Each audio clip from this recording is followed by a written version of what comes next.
Good day. So for this lecture, we'll talk about basic renal physiology.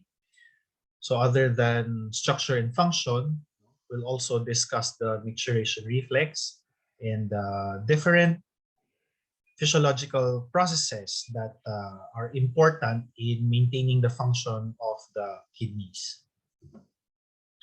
Now, the kidneys, they are part of a bigger system, which is the excretory system. Now, this system, you also have other organs for excretion. You have the lungs, which is responsible for the elimination of carbon dioxide and a little bit of water. The gastrointestinal tract, they are responsible for elimination of undigested food particles. You also have elimination of heavy metals and some drugs. And of course, the skin, which will remove some water and electrolytes from the body.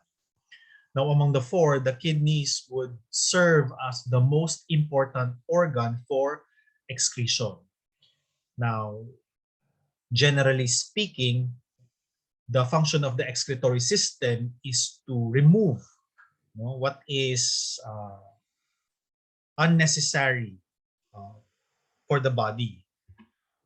So not just for excretion of metabolic wastes and for chemicals, you also have other functions. No? So the kidneys is responsible for regulation of water, body fluid, osmolality, and electrolyte concentrations. They are also responsible for regulation of arterial pressure, particularly about RAAS, and regulation of acid-base balance. You also have secretion, metabolism, and excretion of hormones, and the kidneys will also serve as an endocrine organ. If you will recall, erythropoietin is being produced by the kidneys, which is triggered by hypoxia. Now, other than erythropoietin, the kidneys, they're also the site where vitamin D activation occurs. So the kidneys produce your alpha-1 hydroxylase enzyme for the activation of your vitamin D. And this is also where renin is produced. So this is where RAAS is being activated.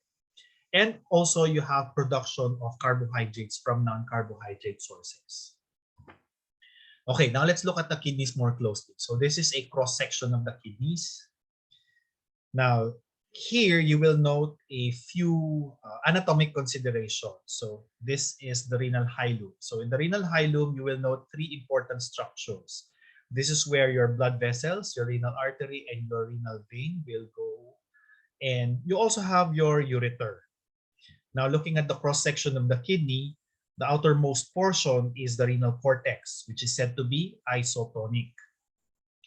Now, the innermost portion here is the renal medulla. Now, the renal medulla is said to be hypertonic. Now, take note of several structures. You have around 8 to 10 renal pyramids inside the renal medulla. And in between them, you have the columns of Bertine. Now, within the renal parenchyma, you have the basic functional unit of the kidneys, which is the nephron. Now, the nephron, you have your renal corpuscle and your renal tubules. Now, this is where production of urine happens. No? Now, when urine is produced, this is going to be collected eventually by the collecting tubules, and then they will coalesce and form the minor calyces, and then these minor calyces will also coalesce to form the major calyces, which is located in the renal papilla. And from there, these major calyces will drain into your ureter. Now, looking at the relationship of the kidney with respect to the body, so the kidneys are retroperitoneal organs. They are located in the costovertebral angle. So roughly, they are located here. And then, of course, you have your ureter, which will drain your urine into the bladder and eliminate it out from the body via the urethra. Now, the kidneys are encased in a tough capsule, which serve as its protection. Now looking at the renal blood supply, so coming from the abdominal aorta, you have the renal artery, which will give rise to your segmental arteries, interlobar arteries, arcuate arteries, and interlobular arteries. From there, you will have your afferent arteriole, which will then give rise to your glomerulus. So this is a capillary bed where filtration will occur. So from there, you have your efferent arteriole, and then you'll give rise to your peritubular capillaries. So from your peritubular capillaries, you'll have your venous drainage. Now your venous drainage simply parallels your arterial supply. So from your peritubular capillaries or your vasa recta, you'll have your interlobular vein, arcuate vein, interlobar vein, segmental vein, then out into your renal vein, which will drain into the inferior vena cava. Now for the nerve supply or the innervation of the kidneys, it will only have sympathetic fibers that will innervate the blood vessels. No? So here you have your catecholamines, norepinephrine, and dopamine. Norepinephrine basically constricts your blood vessels, whereas dopamine will dilate your renal blood vessels. Now, the kidneys also produce renalase. Now, this renalase is responsible for the degradation of your catecholamines. Now, when renal blood flow drops to less than 200 ml per minute, so oliguria might occur. So when we talk about oliguria, urine output usually is equal to around 300 to 500 ml per day. Now, this is particularly significant when vasoconstrictors are released in the body, causing now decrease in renal blood flow. Now, certain pathologic conditions may decrease urine output to less than 50 ml per day. Now, this is now termed as anuria. Looking at the blood vessels more closely, now the kidneys or the nephron has a unique blood supply such that it has two arteriolar system and two capillary beds. No? So looking at these blood vessels more closely, you have your afferent arteriole here. Now your afferent arteriole is closely associated with the juxtaglomerular apparatus. Now we will discuss the juxtaglomerular apparatus in a little while. But for now, the JG apparatus, you have your JG cells or your juxtaglomerular cells, and you have your granular cells. Now these cells produce renin and your erythropoietic factor, or for your erythropoietin. From there, you'll give rise to your glomerulus. Like what I've said, this is where filtration happens. Now the glomerulus is a high pressure bed. The pressure or the hydrostatic pressure present in the glomerulus ranges from 60 to 100 millimeters mercury. Now, the average capillary bed in the systemic circulation roughly will have around 30 or 32 millimeters mercury. So if you compare that to the glomerulus, it has more than twice the hydrostatic pressure. So this will now favor filtration. And then from there, you have your efferent arteriole. Your efferent arteriole will give rise to your peritubular capillaries or your vasa recta. Now, your peritubular capillaries or your vasa recta will have a hydrostatic pressure of around 13 to 15 millimeters mercury, which, if you will note, is much, much less compared to the capillaries present in the systemic circulation. Because of this low pressure bed, this is where reabsorption happens. So take note that your glomerulus, this is where filtration occurs, and your peritubular capillaries or your vasa recta, because of its low pressure, this is where reabsorption happens. Now, because of the unique blood supply of the nephron, you have two arteriolar systems and you have your two capillary beds. Now, the two arteriolar system will basically regulate the pressures within your capillary beds such that dilation or constriction of your afferent or your efferent arterioles will correspondingly affect the hydrostatic pressures present in the glomerulus and in the peritubular capillaries or your vasa recta. Now let's look at the renal tubules more closely. So in this diagram here, you have the glomerulus here. So like what we've said, this is where filtration will occur. Now the filtrate will be collected by the Bowman's capsule, this one. Now from there, the filtrate will flow through the proximal convoluted tubule. Now the proximal convoluted tubule has an important function. So this is where majority of secretion and reabsorption will happen. No? Then from there, the filtrate will flow into the loop of Henle. Now the loop of Henle has two distinct parts. You have the descending limb and the ascending limb. Now here you have the thin descending limb. This is where water will be reabsorbed. So only water will be reabsorbed in the descending limb. However, in the ascending limb, this is where solutes will be reabsorbed. Now the ascending limb is further subdivided into two sections. You have the thin ascending limb and the thick ascending limb. No? So basically, this is where solutes will be reabsorbed.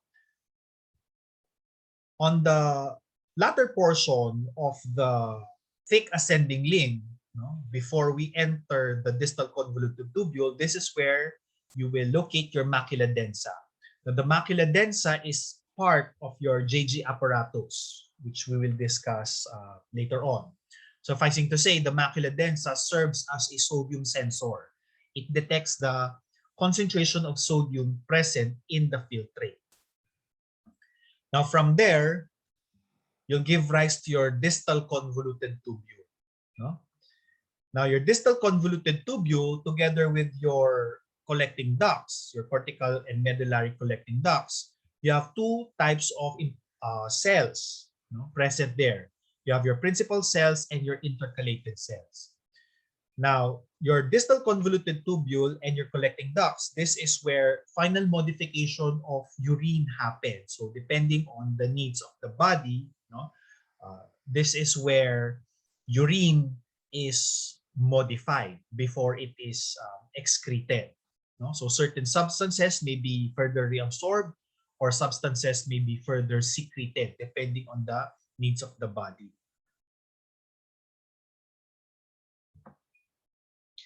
Now, another important structure to take note is the primary cilia. Now here, the structures noted in the diagram. So this is your primary cilia. Now the primary cilia is being encoded by your polycystin 1 and polycystin 2 gene. This is responsible for calcium uptake and potassium secretion. And this is dependent on the flow rate of the tubular fluid. So basically also detects your tubular fluid flow rate. And it serves as your chemosensor. So once your primary cilia is activated, so it will now initiate calcium-dependent pathways. So primary to that, you have your secretion of potassium. So other than potassium secretion, you also have proliferation of your tubular cells, differentiation, and apoptosis. Now, this is the reason why defects in the polycystin 1 and polycystin 2 genes will give rise to your polycystic kidney disease. Another important structure, of course, is your JG apparatus or your juxtaglomerular apparatus. Now, this apparatus is composed of three important cells. You have your macula densa, the granular cells, and mesangial cells. So if you look at this diagram here, so this would be your afferent arteriole, which will give rise to your glomerulus, and this would be the efferent arteriole. Now, closely associated to the afferent arteriole would be the macula densa here, which is located in the late portion of the thick ascending limb of the loop of Henle. So this would be the macula densa. no, which serves as your sodium sensor. These would be your extraglomerular mesangial cells, and these would be your mesangial cells. These would be your granular cells. So when your macula densa is activated, no, it can trigger the release of renin, no, coming from your granular cells. So this will now activate your RAAS, which I suppose you are all familiar with. So with the release of renin, it will now convert angiotensinogen into angiotensin 1, and your ACE will convert it into angiotensin 2, acting as a potent vasoconstrictor. Now your mesangium, no, here, so it is composed of your mesangial cells and your mesangial matrix. Now these mesangial cells are important, no, in the production of various vasoactive mediators. So you can produce a lot of vasodilators and vasoconstrictors, which will then affect the caliber of the afferent arteriole and the efferent arteriole. So this can regulate now your glomerular function, no? So if your afferent arteriole dilates or constricts, or if your efferent arteriole dilate or constricts, it can affect the hydrostatic pressures, no, within the glomerulus and in the peritubular capillaries, affecting now rate of filtration and reabsorption. Okay, now let's look at the nephrons more closely. So in this diagram, so this is the renal cortex, which is said to be isotonic, and this is the renal medulla, which is said to be hypertonic. Now, we have two types of nephrons. You have your cortical nephrons and your juxtamedullary nephrons. Now, we have around 800,000 to 1 million nephrons each kidney, and around 70 to 80%, no, of the nephrons we have are said to be cortical nephrons. So if you look at the diagram here, so this is a cortical nephron. So you will notice that most of the parts of your nephron is located in the renal cortex. So this is now surrounded by an isotonic medium, no? So from your renal corpuscle to your Bowman's capsule, your proximal convoluted tubule, no? Your loop of Henle and the distal convoluted tubule, much of them are located in the renal cortex. Now, if you will notice, the loop of Henle slightly enters the renal medulla. But essentially, the entire structure of your cortical nephron is, as the name implies, located in the renal cortex. Now, anatomically, no, when we speak of peritubular capillaries, we pertain to your cortical nephron. So these are your peritubular capillaries. Your juxtamedullary nephron, however, which is this one, notice that the renal corpuscle, no, or the glomerulus, together with your Bowman space, proximal convoluted tubule, and distal convoluted tubule, they are located in the cortex, no, just in the boundary of your cortex and your renal medulla. But take note that it has a long loop of Henle, such that its loop of Henle enters a hypertonic region. No? So that's your juxtamedullary nephron. Now the blood vessels, no, that will give blood supply to your loop of Henle or your renal tubules is termed the vasa recta. So when we talk of the vasa recta, we particularly pertain to the juxtamedullary nephron. No? Now, differences in function, you will note that the juxtamedullary nephron has a greater concentrating capability. If you will note, when the filtrate flows through the loop of Henle, since it is surrounded by a hypertonic region, no, via osmosis, water now is being reabsorbed, no, from the loop of Henle. So this is the reason why your juxtamedullary nephron will have higher concentrating ability compared to your cortical nephrons. So looking at the renal blood flow, 20 to 25% of the cardiac output will go to the kidney. So roughly, this is around 1.25 liters per minute. No? So with this blood flow or with this blood supply, urine output is said to be 0.5 to 1 ml per kilogram per hour. So in the clinics, this is particularly important. No? So this is the urine output of a normal adult. For pediatric patients, this is roughly around 1 to 2 ml per kilogram per hour, or roughly around 30 ml or 30 cc per hour, or normally that's around 1 to 1.5 liters per day. Of course, this is the average. It will depend on our fluid intake. So for example, if you increase your fluid intake, of course, you would expect urine output to increase. Now, here are the factors that will affect renal blood flow. No? If you will notice, this is also determined by your Ohm's law. So flow is equal to your pressure gradient divided by resistance. And resistance is being governed by your Poiseuille's law. So these are the factors that will affect resistance. So this would be the length of your vessel, the viscosity of your fluid, and of course, the radius of your blood vessel. So for example, if you dilate the renal blood vessels, so that decreases now resistance, no? That will now increase your renal blood flow. Now, to measure your renal blood flow, you have two methods. You have your direct method. We use magnetic flow meters. So this is not widely used anymore. So what you do here is you surgically isolate your renal vessels and using your Doppler, no, or Doppler ultrasonography, you can actually get the amount of blood flow going through your blood vessels. But since this is highly invasive, we don't do that anymore.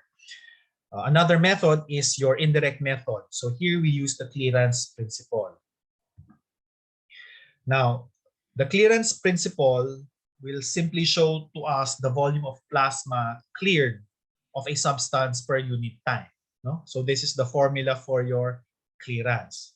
So that would be your urine concentration times your urine flow rate, no, divided by your plasma concentration. Now, your urine flow rate typically is around 1 ml per minute.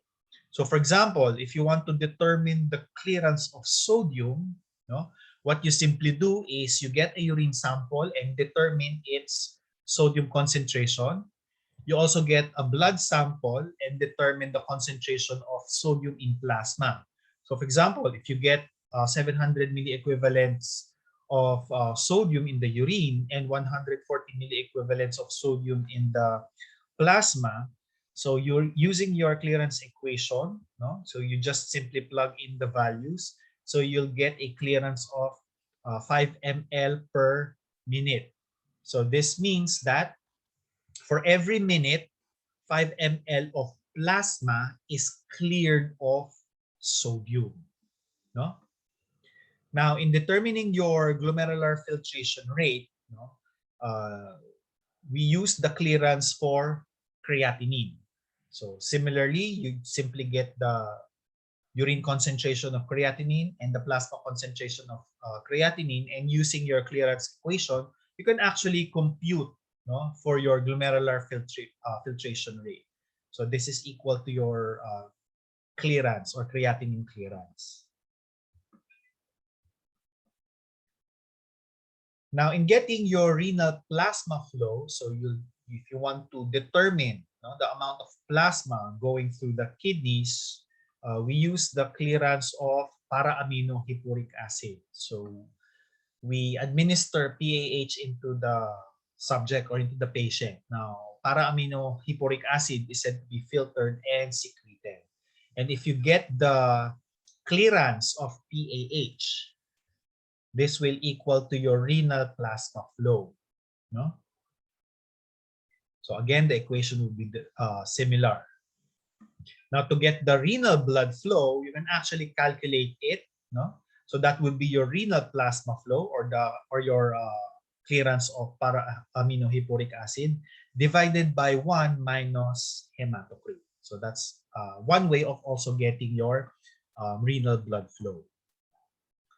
Now, looking at the renal blood flow going through the vasa recta, no, the blood flow going through these vessels is very, very minimal compared to the other parts of your kidneys.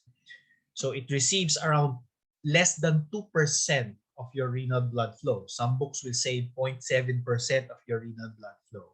Now, because of the very little renal blood flow, no, flow there is said to be sluggish, and the hydrostatic pressure there is said to be low, around 13 to 15 millimeters mercury. So this actually favors reabsorption.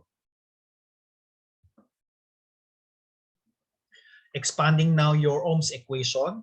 No? So this is your Ohm's formula. So this is how we get your renal blood flow.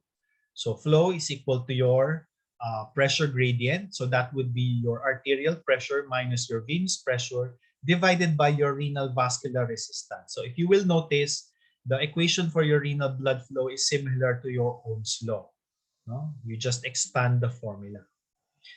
Looking at your pressure here, no, this is being governed by your blood pressure. So take note that blood pressure is equal to your cardiac output times your total peripheral resistance. So any changes in your blood pressure can actually affect arterial pressure, thus affecting now renal blood flow.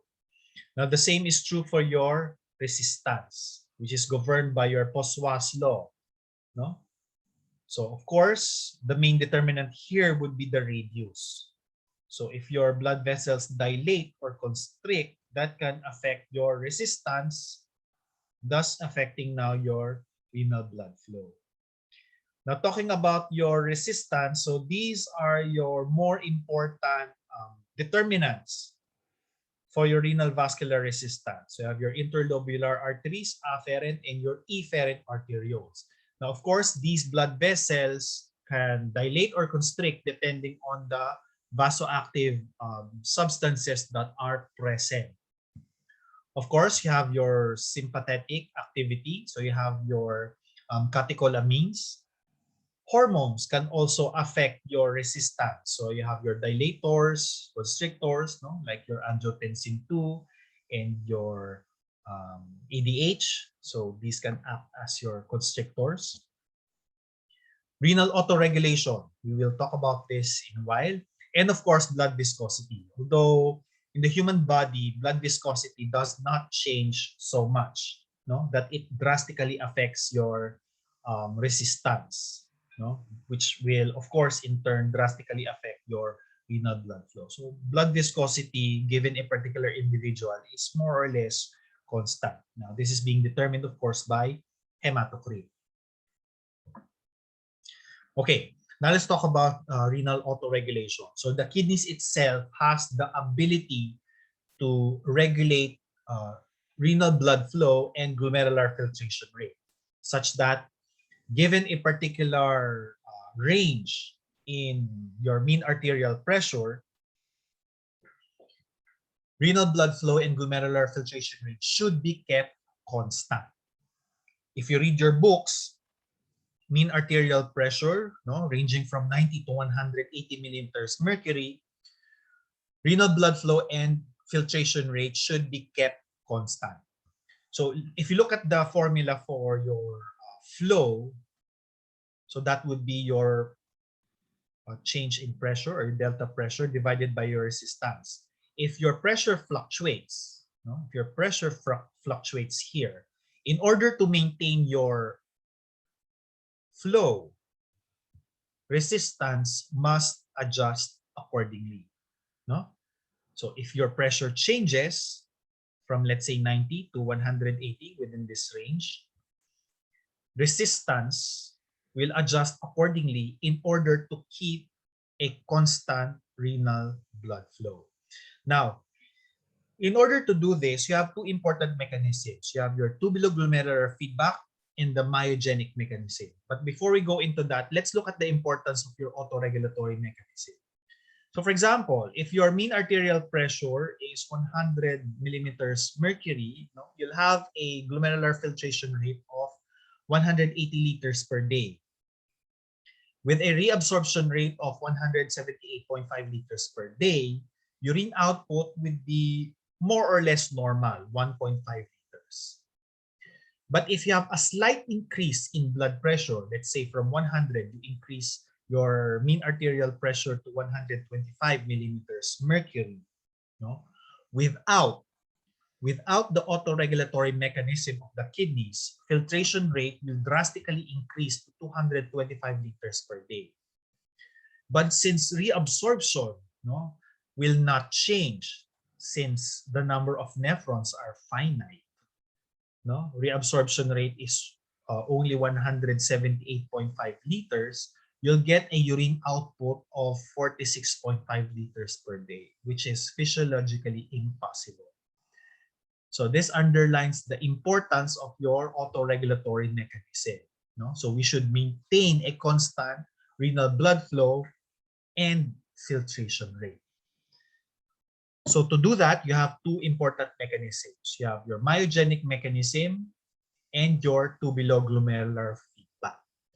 So in order to discuss the tuberoglomerular feedback, let's look at what would happen if blood pressure would increase or decrease. So for example, in this slide, let's say blood pressure slightly increases within your autoregulatory range. Let's say from 100, it increases to, let's say, 150 millimeters mercury. So you will note you're still within your autoregulatory range, which is 90 to 180 millimeters mercury. Of course, an increase in blood pressure will transiently increase your renal blood flow, thus increasing your filtration rate. So hydrostatic pressure increases. That will now increase your glomerular filtration rate. This will now increase the amount of sodium chloride present in your tubular fluid. So that will increase your filtered load for sodium. Once this filtrate goes into the late portion of the thick ascending limb, there you have the macula densa. So the macula densa now will detect the high concentration or the high amount of sodium chloride present in the filtrate. So once this is detected by the macula densa, ATP and adenosine is released. ATP and adenosine will in turn cause constriction of the afferent arteriole. So the effect of that would be a drop in your glomerular filtration rate, offsetting now the initial condition. So that would bring your filtration rate back to normal levels. If your blood pressure drops, but still within your autoregulatory range, which is 90 to 180 millimeters mercury, let's say it drops from 160 to, let's say, 110 millimeters mercury. So what will happen? There's a transient drop in your renal blood flow. Of course, hydrostatic pressure decreases, decreasing now your glomerular filtration rate. So the flow of the filtrate will now decrease. So if you will track the flow of your filtrate, since the flow is slow, this will give time for the proximal convoluted tubular cells to increase reabsorption of sodium. So it gives time for your tubular cells to increase reabsorption of sodium. So more sodium will be reabsorbed coming from the proximal segments of the nephron. Once this filtrate goes to the macula densa, since much of sodium is reabsorbed already, the macula densa will detect low concentrations or low amounts of sodium. What will happen then? The macula densa will now activate the JJ apparatus. So it will now trigger your JG cells to release renin. So that will now activate RAAS. Angiotensin 2 in turn will increase the resistance, no, of your efferent arteriole. So the efferent arteriole constricts. However, your afferent arteriole, which is less sensitive to your angiotensin 2, no, will slightly dilate. So the afferent arterial resistance will drop. So what would be the effect? So looking at these conditions, no, you will note that the hydrostatic pressure in the glomerulus now will increase. So that will increase your GFR, offsetting now your initial condition. So that brings your GFR back to normal. Similarly, because of angiotensin 2, it will cause systemic vasoconstriction. This vasoconstriction will increase your blood pressure, offsetting now the initial condition. So that will bring your renal blood flow back to normal. So that's your tubuloglomerular feedback. So looking at how your macula densa works, no? So this would be your macula densa. Again, it detects sodium concentration in the filtrate. So this is your tubular fluid. No? So once you have high concentrations of your sodium, so sodium enters your macula densa. So this is a secondary pump powered by your primary pump. So this is your sodium-potassium pump. No? So if you have more sodium present here, adenosine, no, will be released. You have more adenosine with, together with your ATP. So they will now activate your smooth muscles, no, present in your afferent arteriole. So when ATP and adenosine is present, this will now trigger the release, no, of calcium. So intracellular calcium in your smooth muscles will increase, causing now vasoconstriction. Now, when we have a high intake of carbohydrates or proteins, no, this also activates your tubuloglomerular feedback mechanism. So when we have high carbohydrate or high protein intake, this increases your renal blood flow and glomerular filtration rate. So what's happening with the body? So let's say you have a high carbohydrate or a high protein meal. So blood concentration of glucose increases, blood concentration of amino acids will increase. So of course, all of this will be filtered. So the filtrate will now have high concentrations of your glucose and amino acids. As it passes through the proximal convoluted tubule, these substances must be reabsorbed. So typically, they are 100% reabsorbed. But every time we reabsorb an amino acid, or every time we absorb a glucose molecule, sodium must be reabsorbed with them. So when you have high amounts of glucose or high amounts of amino acids being reabsorbed, you also have increased concomitant or increased reabsorption of sodium as well. No? So when that happens, when the filtrate goes to the macula densa will detect low levels of sodium. So that in turn will activate your tubuloglomerular feedback mechanism. So if you will recall, if the macula densa detects low amounts of sodium, it will activate RAAS. It will activate RAAS. So your efferent arteriole constricts and your afferent arteriole dilates. No? So that increases now the hydrostatic pressure in the glomerulus. That increases now your glomerular filtration rate. The second mechanism is the myogenic mechanism. So this is a lot simpler. So when blood pressure increases, probably due to increased blood volume, so you have also a transient increase in your renal blood flow. So that increases your GFR. By increased renal blood flow, you stretch your arterioles. So when the arterioles are stretched, you have mechanically gated calcium channels present. So when these smooth muscles are stretched, no, your mechanically gated calcium channels will release calcium. So you now have increased calcium influx. And together with increased blood flow, you increase delivery of oxygen and nutrients to your smooth muscles.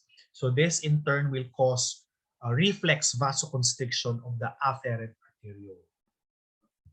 That will decrease your glomerular filtration rate, offsetting now your initial condition.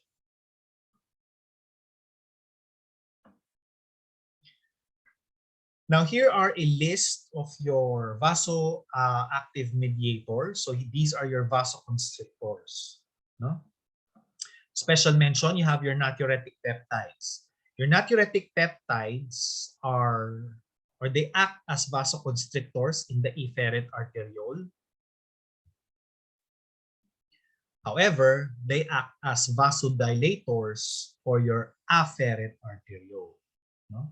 So for this slide, these are your vasodilators.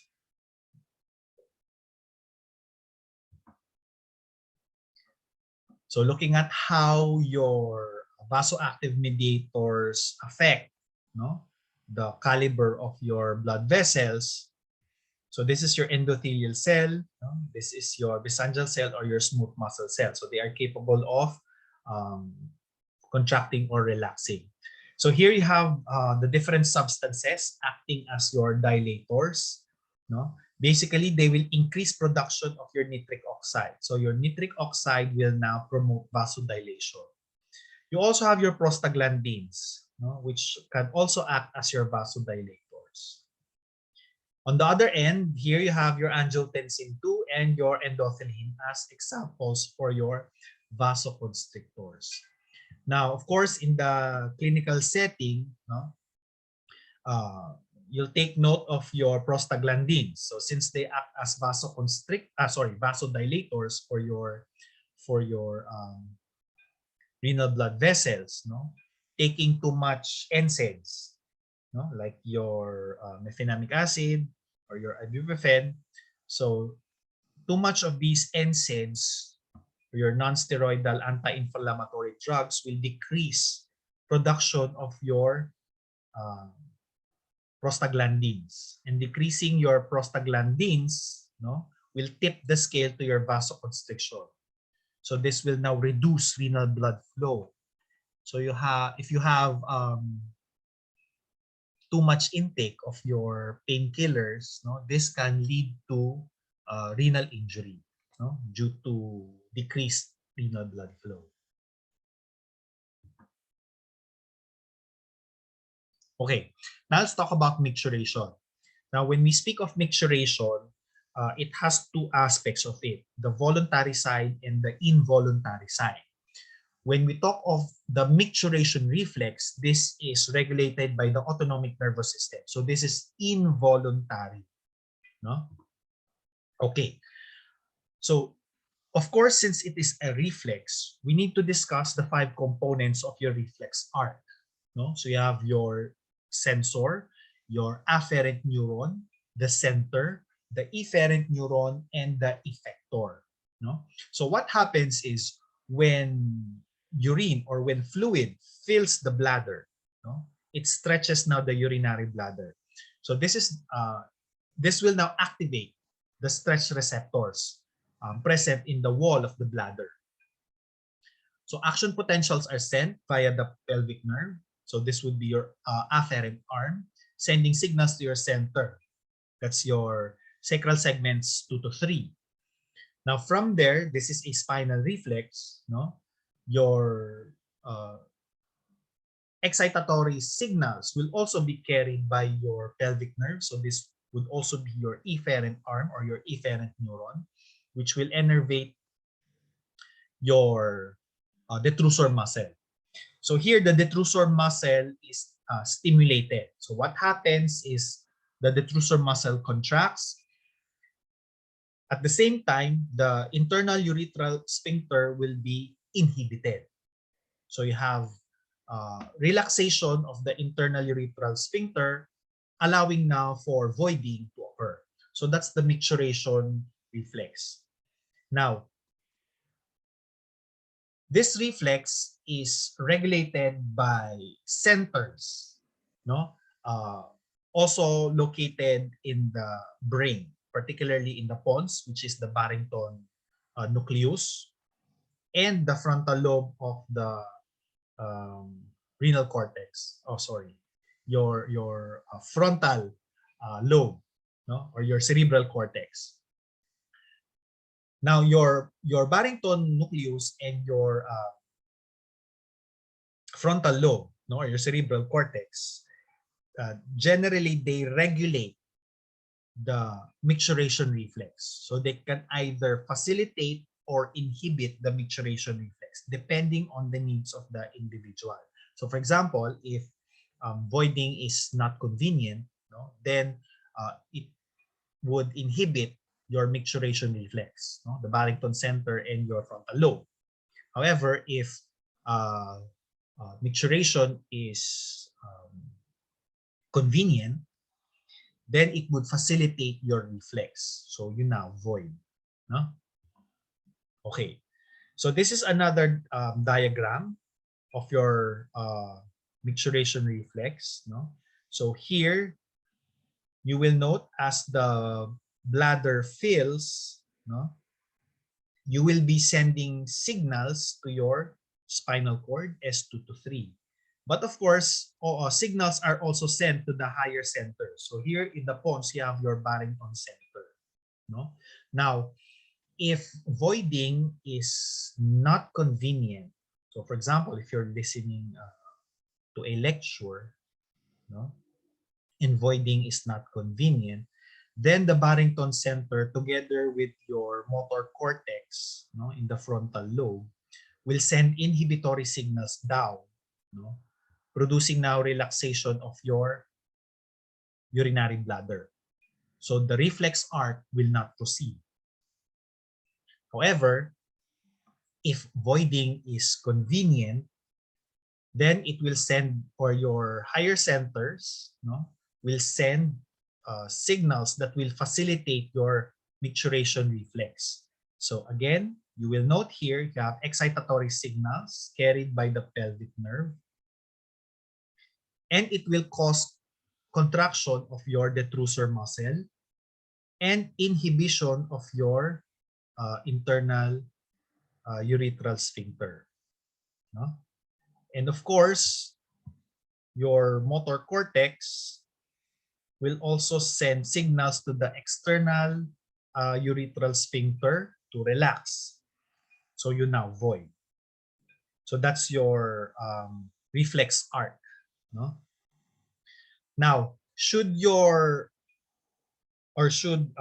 voiding be inconvenient, then you can activate your sympathetic arm arising from L2, no? So that will, or the signal will be carried by your hypogastric nerve here, causing now relaxation or inhibition of your detrusor muscle, and of course, excitation of your internal urethral sphincter. So what happens is the urinary bladder relaxes, no, and then you don't pee or you don't void. So that's the basic neural pathways for your micturition reflex. So if you look at this graph here, so this would be the volume, no, of the urine in the bladder plotted against the pressure. So if you will notice, since the urinary bladder is able to accommodate volume or fluid, no, as urine is collected, no, so the bladder expands, no, such that if you will collect up to 300 ml of urine inside the bladder, the pressure inside doesn't change much, no, so up to 10 centimeters water. However, if the fluid continues to accumulate, or as urine continues to accumulate, no, you will now activate your micturition reflex such that it will activate your stretch receptors. So collection or accumulation of your urine will activate your stretch receptors, which in turn will activate the micturition reflex. So if you will notice, your micturition contractions here will represent the rise in pressure due to your activation of the micturition reflex. No? So once your reflex is activated, the detrusor muscle contracts. So you will note you have an increase in pressure here. Now, the Barrington center, no, or the higher centers can actually inhibit this. So once you inhibit this, sympathetic signals will be sent to the bladder, causing it to relax. No? And then the internal urethral sphincter will constrict. So as the bladder relaxes, the pressure, no, drops. So that's what's happening in this graph. But after a while, no, more and more fluid accumulates, and then you activate your micturition reflex again. So as the fluid accumulates in the urinary bladder, no, eventually you will have stronger activation or stimuli for your micturition reflex. It becomes more and more difficult to hold your urine now. Now the micturition reflex is said to be self-regenerating, such that every time the bladder contracts, no, that increases the pressure inside the bladder, which further activates your micturition reflex. So this is described to be as self-regenerating.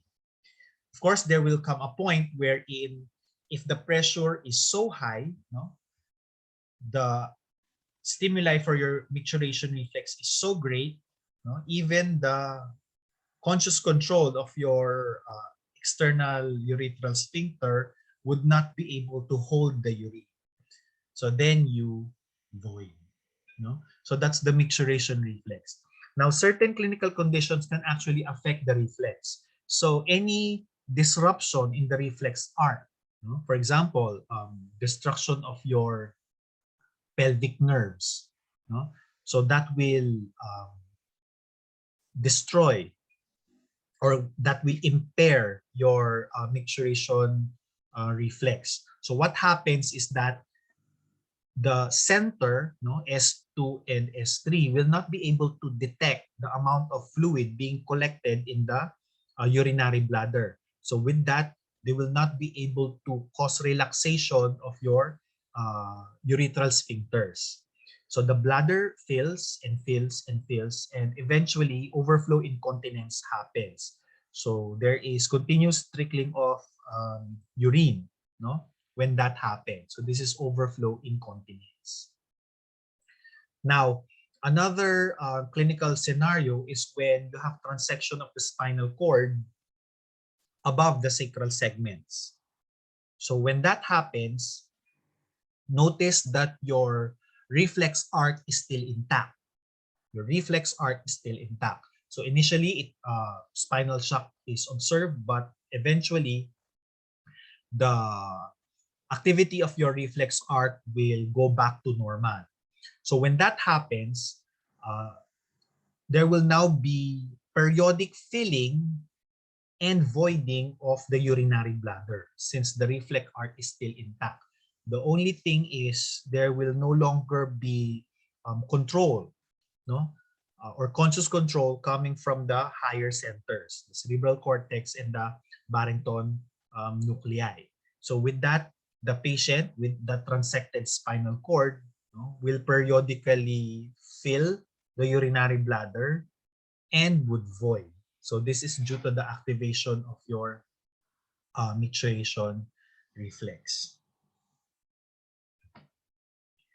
Okay, so with that, I hope you are able to have a good understanding on how the kidneys work, no? The basic physiologic mechanisms and functions of the kidneys, as well as how voiding or micturition happens.